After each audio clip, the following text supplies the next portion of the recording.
What is grief? Sorry, let me ask that question again. What does grief actually entail? And more importantly, what are its consequences? This is one of the fundamental questions, sitting at the heart of one of the greatest horror movies to have been released in the past 10 years. And in my personal opinion, one of the best of all time, 2018's Annihilation. In order to talk about what I want to talk about, I'm going to have to talk about the movie as if you've watched it. So if you haven't watched it, you definitely should watch it and then come back to this video. Unless you don't care about spoilers, in which case, stick around, I guess.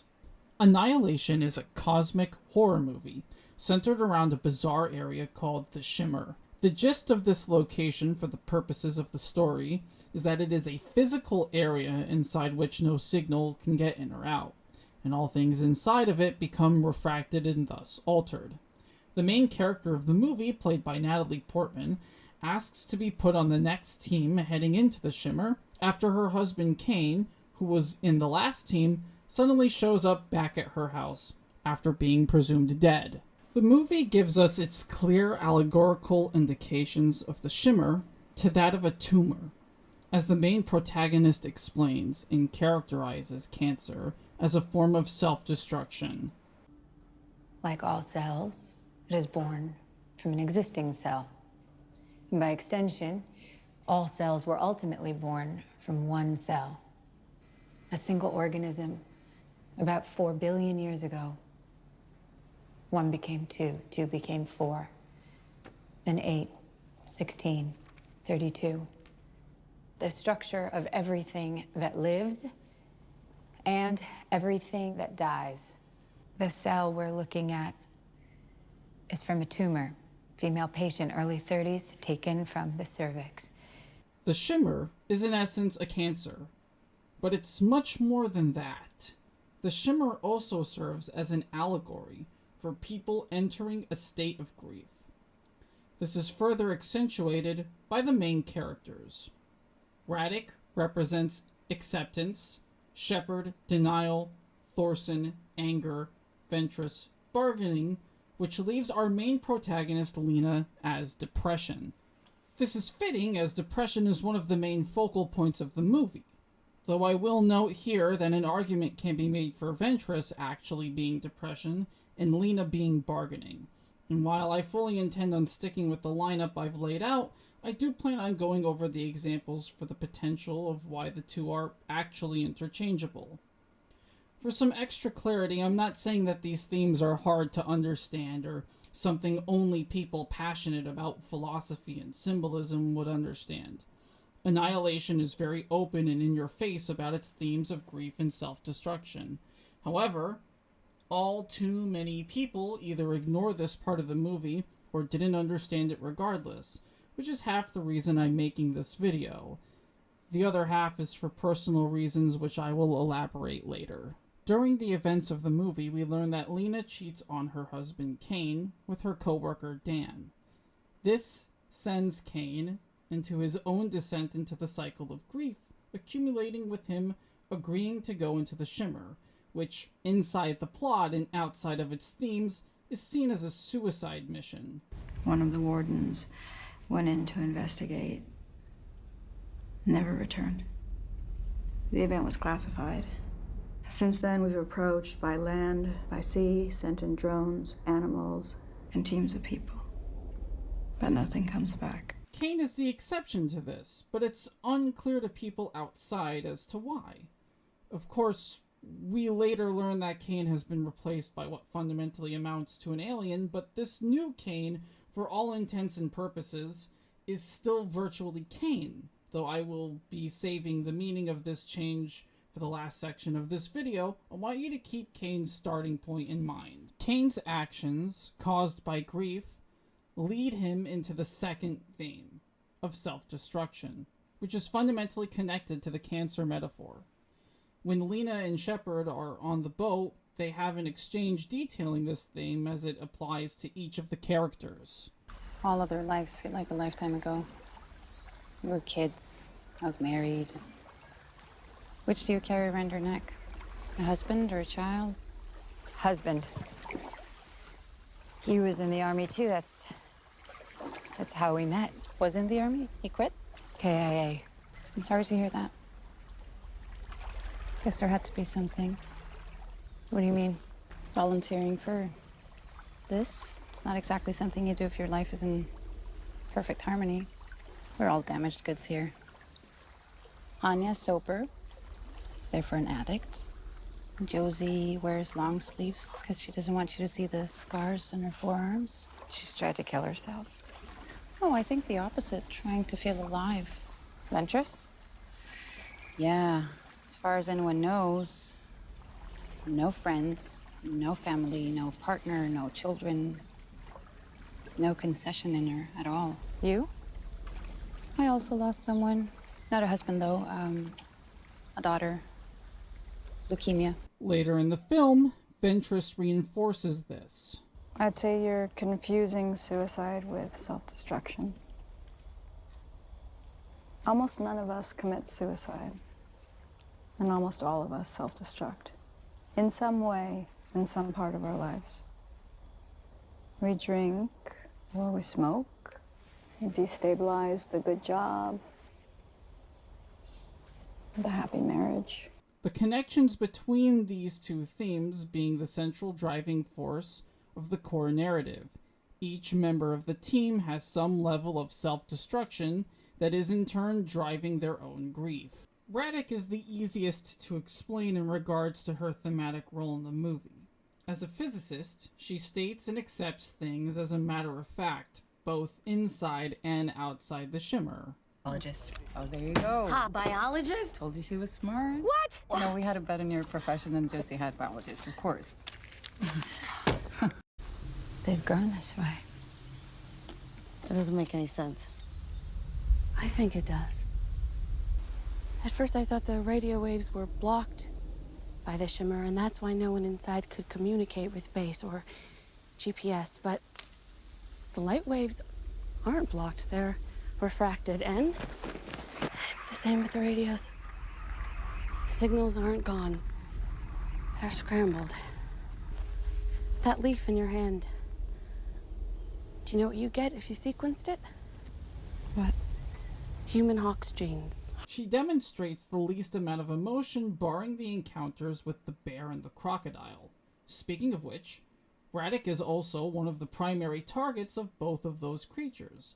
She's the first to be targeted by the crocodile, and the bear quickly moves to her after thinking it's killed Thorensen. But why is this? Well, simply put, acceptance means leaving the cycle of grief altogether. The animals are clear obstacles to that, and so acceptance is something that cannot be allowed to stand. Then there is the obvious part of Radek's disappearance scene.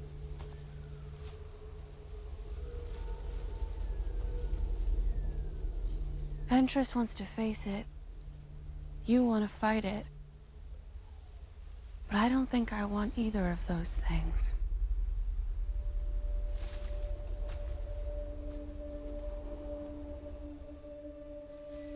Josie.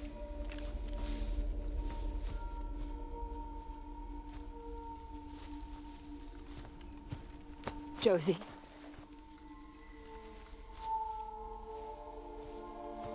Josie.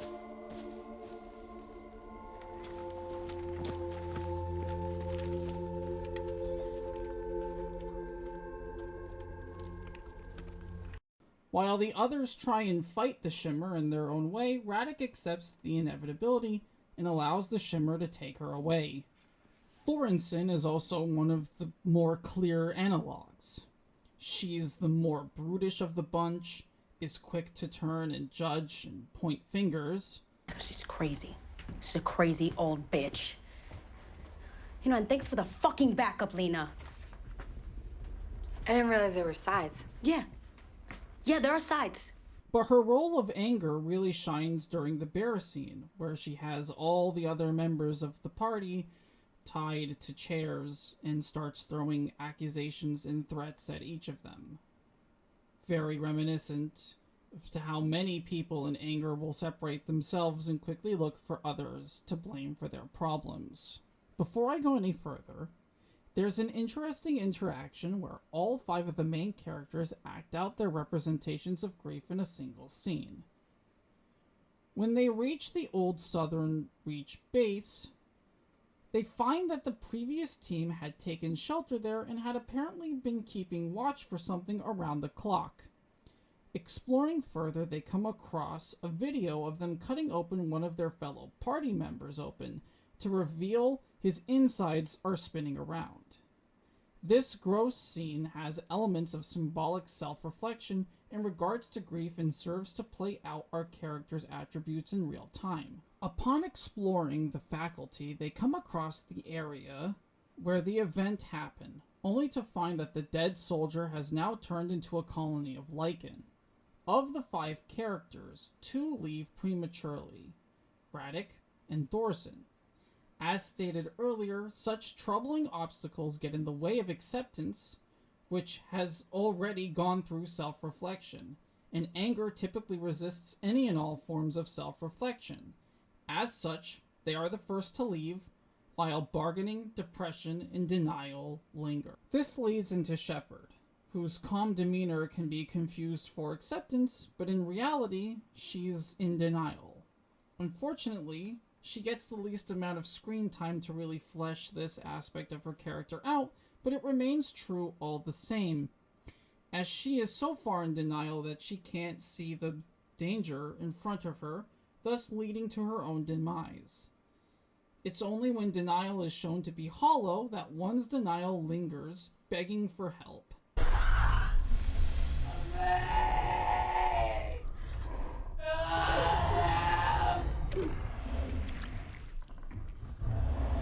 Shepard's denial manages to come back in an ugly way. Such is the fate of all those who remain in denial.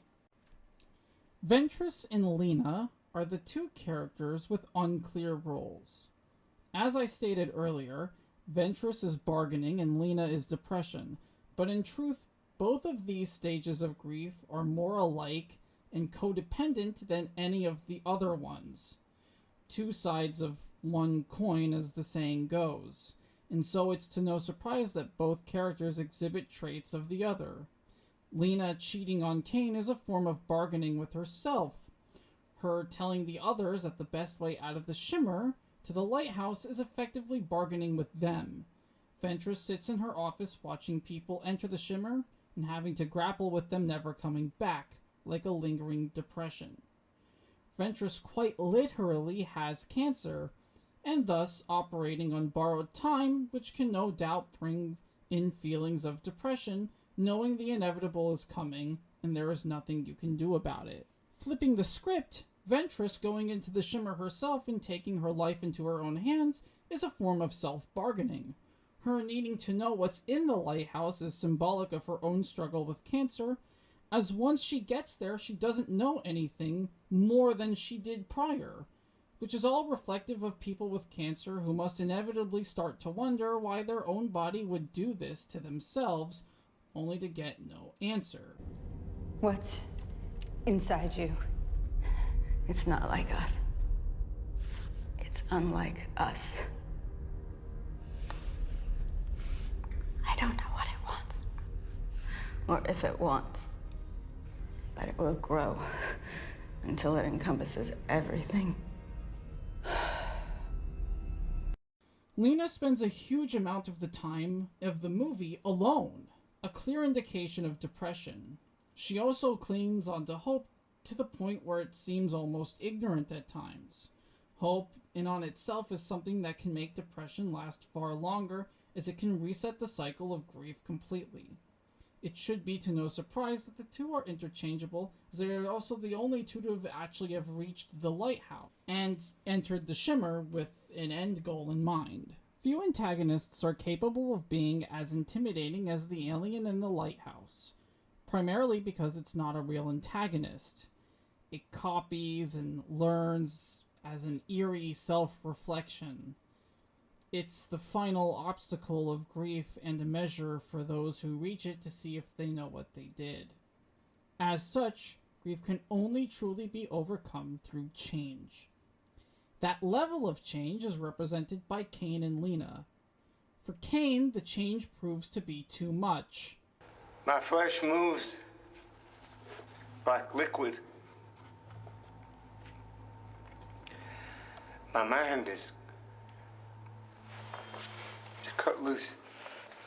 I can't bear it. I can't bear it. I can't bear it.